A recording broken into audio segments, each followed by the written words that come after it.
তো আমরা উঠে পড়লাম একটা অটোতে। রাস্তার পাশের ভিউটা দারুণ ছিল। পাগলাখালী মন্দিরটা খুবই জাগ্রত, কিন্তু একটা জিনিস খুব চাপের হয়ে যাচ্ছে, আমি এতক্ষণ না খেয়ে রয়েছি। ঠিক আছে, আর এখানে বিভিন্ন ধরনের ডালা আছে, টুক করে খেয়ে নি, ভগবান হয়তো দেখতে পারবে না।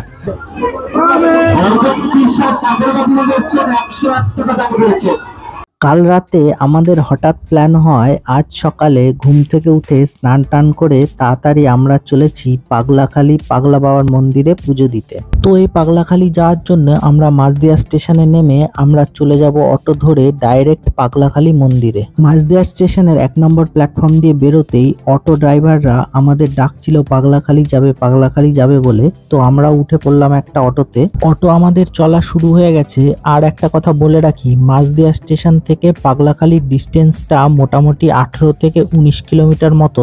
শুনেছিলাম পাগলাখালী মন্দিরটা খুবই জাগ্রত, সেই জন্য আমরাও চলেছি আজকে পুজো দিতে। আর এই ধরনের নতুন নতুন জায়গার ভিডিও প্রায় তোমাদের জন্য আমরা নিয়ে আসি। সেই জন্য তোমাদের কাছে একটা ছোট্ট রিকোয়েস্ট রইলো, আমাদের চ্যানেলটাকে সাবস্ক্রাইব করে একটু সাপোর্ট করো। তোমাদের সাপোর্ট ছাড়া আমরা কখনোই এগোতে পারবো না। আর ভিডিওটা শেষ পর্যন্ত দেখতে থাকো, এই একটা ভিডিওর মধ্যেই তোমরা পাগলাখালীর সমস্ত ডিটেলস পেয়ে যাবে। এই যে অটো আমাদের এখানে নামিয়ে দিল, এবার এই বাঁশের ব্রিজ পার করে আমাদের ওপারে যেতে হবে। তোমরা এই নৌকা করেও যেতে পারো, নৌকা তোমাদের ওই মেন গেটের ধারে নামিয়ে দেবে। আর এই দেখো ব্রিজের সাইডেই রয়েছে নৌকা। আর এই দেখো আমরা বাসের ব্রিজ পেরিয়ে আস্তে আস্তে ওপাশে যাচ্ছি। ম্যাডামের তো বিরাট ভয় লাগছে। আমাদের মাঝদিয়া স্টেশন থেকে এখানে আসতে মোটামুটি আধ ঘন্টা কি 1.5 ঘন্টা মতো টাইম লাগলো, অনেকটাই রাস্তা। 35 মিনিট মতো টাইম লেগেছে। আর ওখান থেকে আমাদের এখানে আসতে ভাড়া নিল 40 টাকা করে। তা রাস্তার যদি কথা হলো, রাস্তা মোটামুটি ভালোই ছিল, খুব একটা খারাপ ছিল না। আর রাস্তার পাশের ভিউটা দারুণ ছিল, মানে পুরো গ্রাম্য পরিবেশ তো দারুণ। আর ওই যে দেখতে পাচ্ছ সামনে যে বাসগুলো দাঁড়িয়ে আছে, তার থেকে সামনে একটু এগিয়ে গেলেই আমাদের মন্দিরটা পেয়ে যাবো। দেখো আমরা মন্দিরের সামনে চলে এসেছি, এখানে পুরো মেলা বসেছে। তো তোমরা সোমবার বৃহস্পতিবার আসবে। সোমবার বৃহস্পতিবারের দিনটা একটু বেশি ভিড় থাকে, আর বাদবাকি টাইমে একদম ফাঁকাই বলতে পারো। কিন্তু একটা জিনিস খুব চাপের হয়ে যাচ্ছে, আমি এতক্ষণ না খেয়ে রয়েছি, আর না খেয়ে পুজো দেওয়াটা খুব চাপের ব্যাপার। তো চলো আস্তে আস্তে যাই ওইদিকে। আমি আস্তে আস্তে ম্যাডামকে বলছিলাম যে টুক করে খেয়ে নি, ভগবান হয়তো দেখতে পারবে না। কিন্তু ম্যাডাম তো রেগে গেল যে তুমি কি আড্ডা মারছো নাকি। এই দেখো এখানে বিভিন্ন জায়গায় ভোগ রান্না হচ্ছে। তো এগুলো হলো যারা মানসিক করে, তাদের সেই মানসটা পূরণ হয়ে গেলে তারা এখানে এসে ভোগ খাওয়ায়। আর এগুলো ছাড়াও মেন মন্দিরের ভোগও হয়, তোমাদেরও সেটা দেখানোর চেষ্টা করব। আমরা এবার আস্তে আস্তে হেঁটে চলেছি মন্দিরের দিকে। আর রাস্তার দুধারে দেখতেই পাচ্ছ তোমরা এরকম স্টল বসেছে। আর এই দেখো সব জায়গায় সব ডালা নিয়ে বসেছে এক এক করে। এখান থেকে ডালা নিয়ে সবাই পুজো দিতে যায়। আমরা হাঁটতে হাঁটতে চলে এসেছি মন্দিরের সামনে। তো দেখতে পাচ্ছ আজকে এরকম ভিড় রয়েছে। আর এই দেখো এখানে একদল টোটো করে তাসা নিয়ে চলে এসেছে।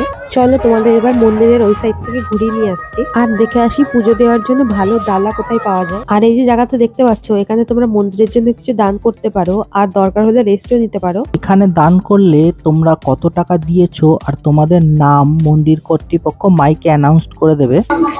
আর এই দেখো দেখতে পাচ্ছ সামনে, এটা হলো মেন মন্দিরের ঠাকুরের ভোগ হচ্ছে।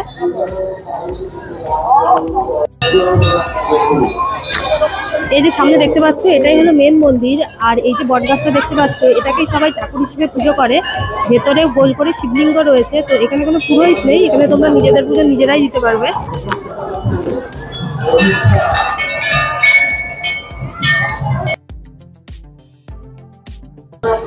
আর এই দেখো এটা হচ্ছে মেন মন্দিরের সামনের দিকটা। যদি পারি তো তোমাদের ভেতরে নিয়ে গিয়ে দেখাবো। তো আমরা এখান থেকে 50 টাকার দুটো ডালা নিয়ে নিলাম। এই দেখো ম্যাডাম ডালা ধরে দাঁড়িয়ে রয়েছে। ঠিক আছে, আর এখানে বিভিন্ন ধরনের ডালা আছে, 20 টাকা 100 টাকা, তোমরা যেখানে যেরকম পারো সেরকম নিতে পারো, অসুবিধা নেই। এখানে আমরা চটি খুলে রেখে এখান থেকে যাবো। তা দাদু বললো এখানে চটি রাখা যাবে, কোনো অসুবিধা হবে না। তো আমরা এবার আস্তে আস্তে মন্দিরের ভেতর ঢুকছি। যেহেতু মন্দিরে কোনো পুরোহিত নেই, তাই নিজের পুজো আমাদের নিজেদেরই দিতে হবে।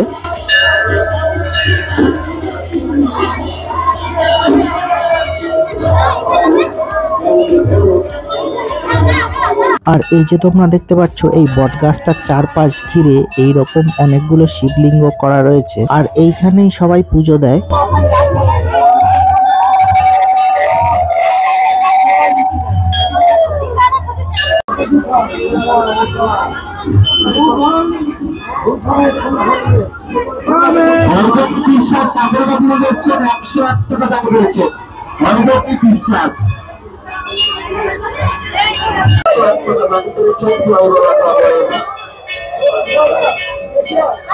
আসলে আর কোনো ভাবতে যদি কিছু দান করেন তাহলে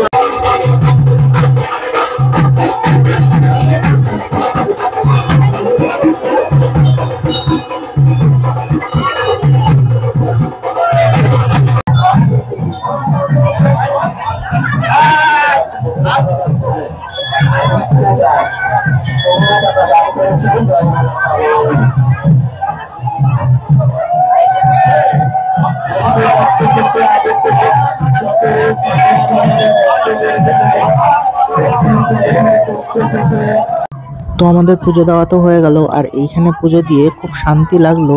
আর এবার চলো মন্দিরটা প্রদক্ষিণ করা যাক।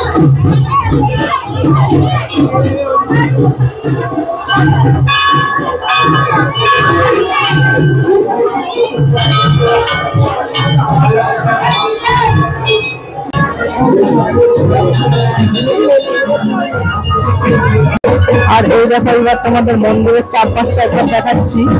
দেখো এটা তো এখান থেকে আমরা ঘুরে আসলাম পুজো দিয়ে, আর এইটা হচ্ছে সেই বিশ্রামাগার দেখতেই পাচ্ছ।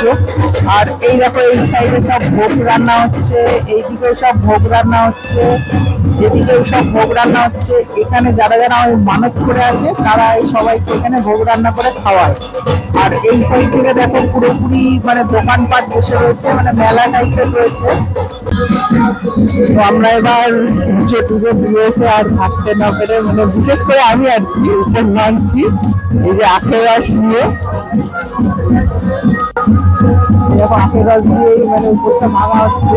আমি আর থাকতে পারছিলাম না, সত্যি বলছি। আর আখের রসটা তারা 10 টাকা করে নিল, মানে সত্যি দারুণ। আমাদের ওইদিকে এরকম আখের রস পাওয়া যায় না, মানে দারুণ মিষ্টি। আখের রস খাওয়ার পর আমাদের একটু খিদেও পাচ্ছিল, তাই আমরা ভাবলাম একটু কচুরি খেয়ে নেওয়া যাক। আর এই দেখো এইখানকার কচুরি এইভাবে দেওয়া হয়। কচুরিগুলো তো বেশ ভালোই ছিল, খেতেও বেশ ভালোই লাগছিল। তো চলো এবার ওখান থেকে বেরিয়ে একটু ঘাটের ধারের দিকে যাওয়া যাক। আর এই দেখো এই ঘাটে স্নান করেও অনেকে পুজো দিতে যায়। আর যদি তোমরা নৌকা করে আসো এই ঘাটেই তোমাদের নামিয়ে দেবে। ঘাটের পাশে দেখছিলাম এক জায়গায় এরকম নারকেল আইসক্রিম বিক্রি করছিল, সেই ছোটবেলায় খেয়েছিলাম, আবার একবার খেয়ে দেখলাম, তা মোটামুটি লাগলো।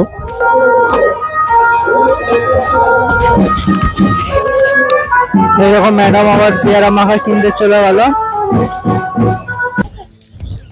এই যে ম্যাডাম পেয়ারা মাখা খেতে খেতে এখন চলেছে অটো স্ট্যান্ডের দিকে, অটো ধরবে, তারপর আমরা অটো ধরে বাড়ি চলে যাব। আর বাইরে তো বিরাট রোদ উঠেছে, দেখতেই পাচ্ছ। ছাতা খুলেছি, আর অটো ধরে বাড়ি যাবো না, ভুল বললাম। অটো করে স্টেশন যাবো, তারপরে ট্রেন ধরে বাড়ি যাবো। হ্যাঁ অবশ্যই, অটো ধরে তো স্টেশন যেতেই হবে, না অটো থরি না আমাদের পুরোপুরি বাড়ি নিয়ে যাবে। এই যে আমরা চলে এসেছি আবার সেই বাসের ব্রিজে। এই ব্রিজ হেঁটে হেঁটে আমাদের পার হতে হবে। ম্যাডাম একটু ভয়ও পাবে। আমার সেই যুদ্ধ আবার চলবে। আমরা বাসের ব্রিজ পার হয়ে চলে এসেছি। সামনে দেখতে পাচ্ছ সব টোটো অটো সব দাঁড়িয়ে রয়েছে। এখান থেকে এবার আমরা টোটো ধরে স্টেশনে চলে যাব। আর এই দেখো ম্যাডাম তো ভয়ে ভয়ে পার হয়ে চলে আসলো, ওই দেখো হাসতে।